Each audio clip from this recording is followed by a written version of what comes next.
thank you all for coming today. We are very, very excited to launch our first Basic Law Enforcement Academy, hosted in Spokane since 2008. It's taken the better part of a year to plan and manage all the logistics it's taken to get our recruits trained here. They have the benefit of all of the training that has been developed by the Academy, but delivered by a cadre of trainers that have local knowledge and local wisdom that they bring to the table. An unintended but not surprising byproduct of our planning for this academy is the strong partnership that's grown between the Training Commission and the Spokane Police Department. We all know that it's easy to make assumptions about people that live way over on the other side of the state. What we discovered, though, in the process of putting this academy together is that we have far more in common than we have differences. The reason is we are all, first and foremost, dedicated to serving our communities with pride and with honor.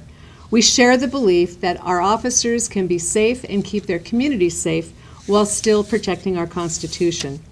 These shared values are especially important today as we begin this academy. Public trust in the police is an issue on the minds of many across our nation, and as well as here at home. Because of the work we've been doing at the Training Commission for the past 2 years, leaders across the country are looking to Washington State for best practice in training police recruits. Some of you may have heard of this strategy. We've referred to it as moving from a culture of warriors to a culture of guardians. This phrase captures the heart of what our training intends to do, but it can also be misunderstood. I'd like to take this opportunity for just a moment to clarify what we mean by training officers to be guardians. We still vigorously instruct our recruits in all of the warrior skills of defensive tactics and firearms. We do this because we live in a world that is dangerous, with dangerous people intent on harming others, especially police officers. The community depends on our officers to be proficient in these skills so that they can protect them. But we can't lose sight of the fact that these are skills. These must be used without hesitation, without apology, and they are absolutely necessary. But those skills don't define the role, the mission, or the mindset of a police officers. We are not warriors. We are not at war with our communities. The role of a police officer is complex, and it has many dimensions. Using the skills of a warrior to overcome a threat is just one element of a guardian. There are many other skills needed to perform the job of a police officer effectively. We believe that the term guardian best describes the multidimensional nature of the role of a police officer. Officers are required to manage the fallout when every other institution of our government and our community fails. To do this, officers must understand human behavior, neuroscience, physics, the Constitution, mental illness, drug addiction, and the list goes on and on. Officers must have intelligence, patience, compassion, and the ability to make a life and death decision in the blink of an eye. These are the skills and knowledge of a scholar and a leader. These are not best developed in a boot camp training model. And the skills of a warrior, which are also necessary, are not adequately achieved in a college setting. The police academy must combine the best elements of both of these training scenarios to make a complete guardian. This academy is designed to train cops that are both scholars and warriors to perform their duties with courage and compassion. You will not find a more dedicated, effective cadre of trainers anywhere in the country. 5 months from now, we're going to turn out the most effective, dedicated guardians to protect your communities. Thank you very much. Mayor? Well, thank you very much, Director Rohr. It's a tremendous honor to be here with you, and thank you for coming to the other side of the state as you do and lead the training of all of our peace officers across the state. This is a huge milestone for the Spokane Police Division. Renewing our partnership with the Washington State Criminal Justice Training Commission to reestablish the Basic Law Enforcement Training Academy, or BLEA, in Eastern Washington is a great honor and, like I said, a tremendous resource for law enforcement agencies throughout Eastern Washington. As a police agency, the Spokane Police Division places a premium on relationships. Its officers work every day at establishing and building and growing relationship with our community in which it serves. You've talked just a major way about that, Director. The relationships with colleagues and other agencies are also vital in the success and reputation of the Spokane Police Division. We greatly value the relationships we have with the Criminal Justice Training Commission and appreciate the Director, Sue Rohr, for being here today to do this important announcement. The collaboration is further validation of the accomplishments and professionalism of the men and women of the Spokane Police Division. The benefits of those relationships extend far beyond the SPD. For the community, the relationships create nimble, more approachable police officers and bring the latest training and resources to Spokane. For our officers, relationships are another set of tools to better serve our community and help those in need of assistance. For Eastern Washington, it was actually the relationships with our cities, our towns, and our counties, the relationships that mean more cost-effective access to training. My relationship as part of the Eastern Washington Mayors Association early on 2 years ago brought this to my attention of the need of an Eastern Washington opportunity to have here for our basic law enforcement academy. I thank the commission, I thank the leadership of Sue for coming through with that, and we need to continue to do that. Each of those are important components of the model for our police agency and many others. In fact, as you heard from Sue, the guardian model of the policing taught to our officers relies heavily on relationships in public interactions, whether conversational or confrontational. The ability to establish the trust that accompanies a relationship is an important public safety portion of our officers' training and their practice of law enforcement. Training is one of the major points of emphasis by the U.S. Department of Justice Community-Oriented Policing Services Program in their report that they gave just a couple weeks ago about our police division. The DOJ COPS recommendations, which are fully supported and embraced, are repeatedly reference training, the need for it, and really the innovation of the training just over the last 24 months in our police division. This opportunity to collaborate with the Criminal Justice Training Commission and by extension the departments representing our Eastern Washington neighbors solidifies that training truly is a part of the resource that all of our agencies need throughout the state. It gives us another avenue to exchange ideas, hone our skills, and form new relationships. The Spokane Police Division is always ready and already is a very good agency, but we strive to be even better every day. The City of Spokane, its police division, are honored and privileged to host BLEA, the Basic Law Enforcement Academy, in collaboration with the Criminal Justice Training Commission, and it gives me great pride to be the home of the Eastern Washington Academy, and it's exciting to see what is in our future in the months and years to come. Thank you.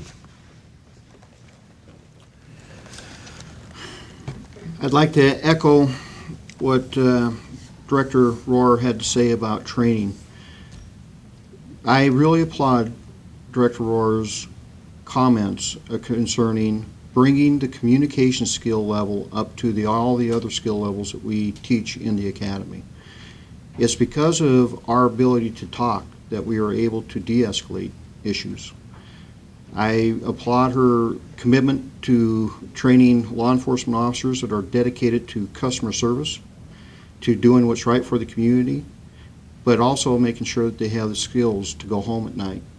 That is one of the most important skills that we will ever train a police officer. It's going to be my pleasure to help the City of Spokane with bringing the Academy back. It's been a long 7 years, since 2008 when the Academy went away. It marks a milestone, which means that the economy must be getting better because we're starting to hire police officers rather than lay them off. I really appreciate the fact that we will have our deputies here to assist in their training, and I thank Chief Straub for the opportunity to be part of the team. Thank you. Good afternoon. I want to acknowledge something that may or may not have captured as much press over here as it did on the west side of the country or the west side of the state or nationally, and that's the fact that Director Rohr was selected to be on the President's Task Force for 21st Century Policing. I've been in the business for over 30 years now. This is probably the most significant time in my career where policing is being questioned. How we police our neighborhoods, how we police communities of color, how we provide the service that the sheriff spoke about. How do we blend the warrior mentality of protecting the community with all the tools that we carry on our belts and our crisis intervention skills and so on and so forth, with the fact that we have to do community outreach, community engagement. We here in Spokane, I think, have seen tremendous successes. We closed out the year with approximately a 12% overall crime reduction in the city. We haven't seen that type of reduction in probably 5 years or so. At the same time that we're closing out the year with a crime reductions issue, we also see one of our officers featured on the front page of our local paper because her and her husband, on their days off, use their money to build a fence for a person in need. At the same time that was going on, we have officers on the Monroe Street Bridge talking people literally off the ledge. And Sue spoke about the multi-dimensional aspect of policing, that you have to be able to bring all these skills to every single scene that you respond to in the course of, in our case, 10 hours and 40 minutes. You have to be able to bring shooting skills and defensive tactics skills. You have to bring first aid skills, and we've seen throughout the year our officers saving the lives of individuals in our community by applying a tourniquet, by applying direct pressure, by doing CPR on people. You have to be able to think, not about what do I do in response to crime, but how do I prevent crime? And when we look at the success that we've enjoyed in 2014, and I believe the success that we're going to enjoy going forward, it's the combination of good, strong enforcement coupled with community building and community collaboration with our neighborhoods and with other government agencies. And clearly, the nation, and I mean this very respectfully to Sue and to our President and our Attorney General, they have looked at the state of Washington and they've seen something in CJTC that they didn't find in the rest of the country. I was at one point in my career the Deputy Commissioner of Training for the largest police agency in the country. The director of that training academy is not part of the Mayor's Task Force, but it's Sue Rohr. And I think we here in the state of Washington have to be incredibly proud of the fact that out of 52 states in the nation, we get selected to show what training should look like in policing today. Not just currently, but in the future. So I want to acknowledge Sue and thank her for representing the state of Washington and just showing how good we are in this state with our training. I want to thank the mayor for his leadership. It was 2 years ago that I was invited by him to an Eastern Washington mayor's meeting, and what did I hear? I heard the same thing the mayor heard: bring the academy back to Eastern Washington. We need it over here for economic reasons. We need it here because we have to build collaboration amongst our police departments and our communities. That's happening today, and I think it's a huge milestone. My partner, Sheriff Knezovich, congratulations on being reelected. Certainly look forward to working with him and his staff as we can continue to build this to be a regional academy, to really support CJTC, because it's their academy, to support them in their efforts to train the best police officers, not just in the state of Washington, but clearly in the country. So thank you very much.